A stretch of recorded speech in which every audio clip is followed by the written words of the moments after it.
कई दिनों से यूजीसी पर एक विवाद हो रहा है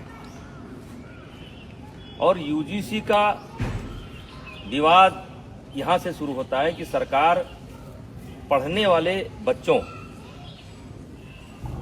के बीच में जो सवर्ण बच्चों के द्वारा कभी कोई घटना घट जाती है उसको लेकर के दलित और ओबीसी बच्चों के संरक्षण के लिए एक कानून लेकर के आई है, जिसके कारण बड़ी भ्रामक स्थिति हो गई है और आज देश में बड़े पैमाने पर विरोध हो रहा है।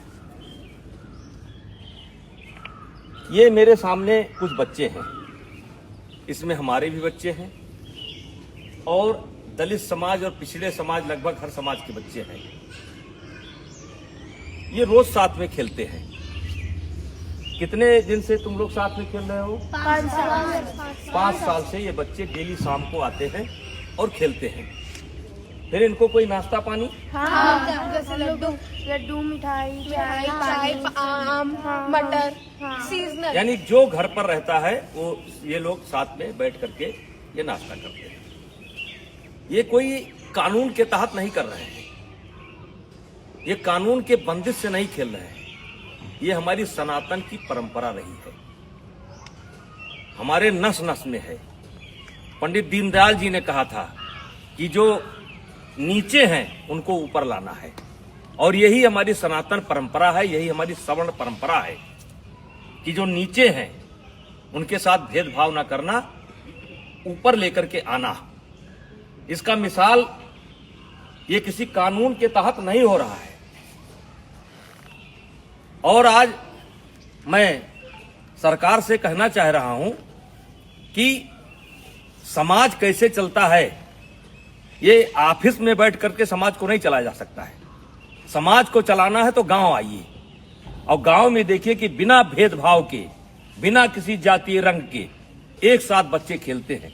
कोई बच्चा किसी की जात नहीं पूछता है। क्या आप चाहते हैं कि भविष्य में इस घर के अंदर एंट्री दी जाए तो ओबीसी को न दी जाए? क्या आप चाहते हैं इस घर में एंट्री दी जाए तो दलित को न दी जाए?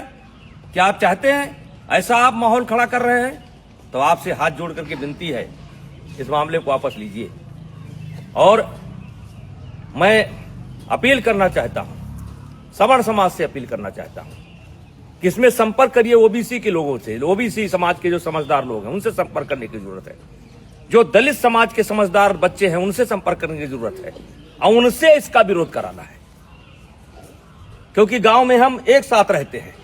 गांव में कोई शादी होता है, ब्याह होता है, हर आदमी का कोई ना कोई हक है, कोई ना कोई नेग है, हर तरीके से भागीदारी होती है।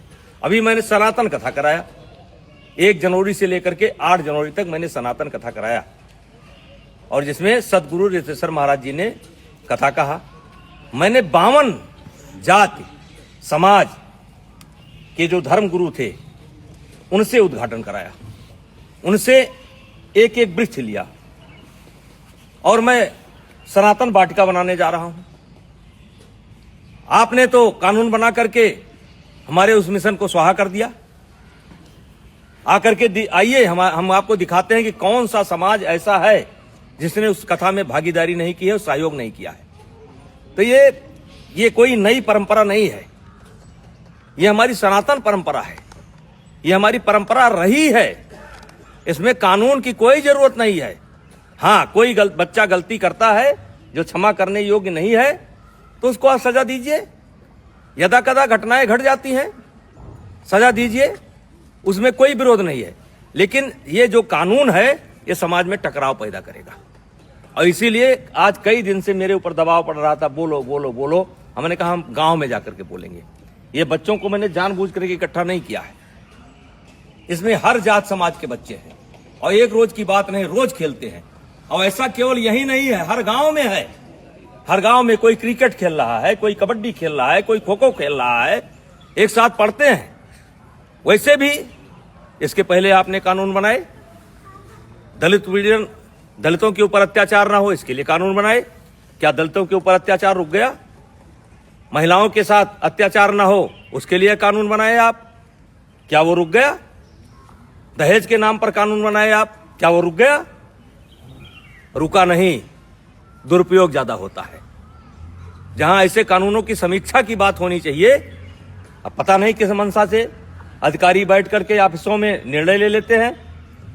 अब वो चाहते हैं कि ये बच्चे अगर दोस्ती करें तो जात देख करके करें, वर्ग देख करके करें।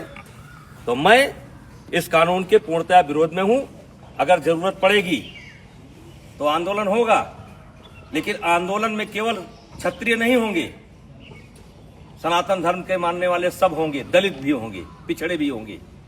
ऐसे कानून की जरूरत नहीं है जो कानून हमको बांटता हो। ऐसे कानून की जरूरत नहीं है। तो कृपया हाथ जोड़ करके विनती है, मैं बहुत छोटा आदमी हूं, मैं जानता हूं कि इसका असर पता नहीं आप पर पड़े कि ना पड़े, लेकिन ये गांव ऐसे नहीं चलता है। अगर इस लोकतंत्र को जिंदा रहना है तो गांव में क्या हो रहा है इसको देखना पड़ेगा। ऑफिस में बैठ करके आप गांव को नहीं देख सकते। तो कृपया यह बंद करिए। सवर्णों के बीच में झगड़ा होता है, ब्राह्मणों ठाकुरों के बीच में भी झगड़ा होता है, दलितों के बीच में झगड़ा होता है। कहां तक आप कानून बनाएंगे? तो भाईचारा स्थापित करिए। और ये जो कानून है ये समाज को फाड़ फाड़ कर देगा, और इससे आने वाले समय में देश का बहुत नुकसान होगा, राष्ट्र का बहुत नुकसान होगा, समाज बढ़ जाएगा। कृपया हाथ जोड़ करके विनती है, ऐसे कानून न लाएं। कहने को तो बहुत कुछ इच्छा है, बोला जा सकता है, लेकिन बोलने की कोई आवश्यकता नहीं है। इस कानून से ये बच्चे बढ़ जाएंगे, ये जात देख करके दोस्ती करेंगे।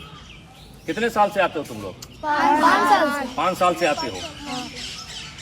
और कुछ नाश्ता पानी मिलता है? हैं? खेलते हो? तो मैं जो लोग भी लेकर के आए हैं उनसे कहना चाहता हूं कि ये कानून आपका समाज में भेदभाव पैदा करेगा और ये बच्चे बढ़ जाएंगे, और ये देश के लिए अच्छा नहीं होगा।